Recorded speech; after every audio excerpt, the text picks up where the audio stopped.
Visually speaking, this film is superb. Wes Anderson's trademark style is plastered all over this thing. The directing, the cinematography, the camera work, the colours, the aesthetics, it all just pops off the screen. The setting and the aesthetic of the 1950s American desert town really appealed to me, and considering they shot it on location in an actual desert and not a big soundstage, it just looked even more impressive. So yeah, like any other Wes Anderson production, it is a visual treat for the eyes.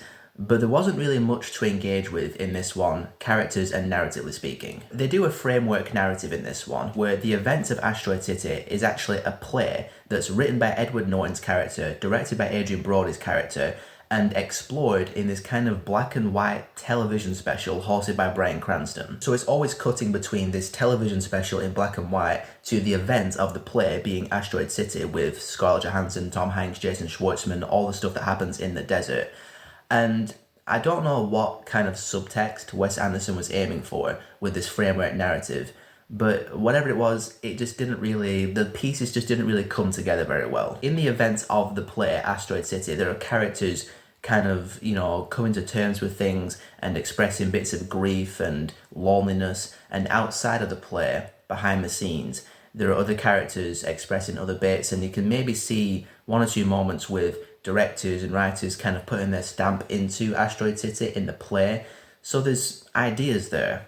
And I don't know if that's what Wes Anderson's going for in terms of how art can relate to life, or how storytelling can be used to express human emotions and conditions. There's even one part where one of the actors in Asteroid City walks out of the play and goes to talk to Adrian Brody's character, and he says, "I don't understand the story." And Adrian Brody says, "That doesn't matter, just keep telling the story." I don't know if Wes Anderson with that is trying to say that not every story needs to have subtext and a deeper meaning as long as it's just told well. Again, I'm probably reaching here. I'm probably completely missing the point altogether. The point being that whatever metaphors and subtext that Wes Anderson was aiming for with Asteroid City, it failed to land.